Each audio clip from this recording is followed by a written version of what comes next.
প্রধান নির্বাচন কমিশনার, সব নির্বাচন কমিশনার, ইসি সচিব ও রিটার্নিং অফিসার সহ সব নির্বাচন অফিসে নিরাপত্তা জোরদারের নির্দেশ দিয়েছে নির্বাচন কমিশন।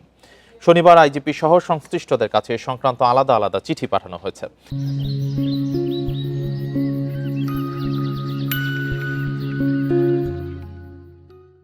ইসি নির্বাচন পরিচালনা শাখার উপসচিব মোহাম্মদ মনির হোসেন এ চিঠি পাঠিয়েছেন।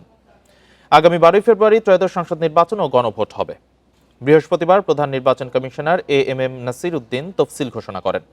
এর পরদিনই ঢাকায় একজন সম্ভাব্য প্রার্থী গুলিবিদ্ধ হয়েছেন এবং লক্ষ্মীপুর নির্বাচন অফিসে অগ্নিসংযোগের ঘটনা ঘটেছে। এসব ঘটনার মধ্যেই নিরাপত্তা জোরদারের উদ্যোগ নিল নির্বাচন কমিশন। ইসির উপসচিব জানান, নির্বাচন কমিশনের কর্মকর্তাদের নিরাপত্তা বাড়ানো এবং ঢাকা, চট্টগ্রাম ও খুলনা রিটার্নিং অফিসারদের জন্য গানম্যান নিয়োগের নির্দেশ দেওয়া হয়েছে। এছাড়া অন্য রিটার্নিং অফিসারদের নিরাপত্তা বাড়াতে ও সারা দেশের নির্বাচন অফিসের নিরাপত্তা নিশ্চিতের জন্য চিঠি দেওয়া হয়েছে।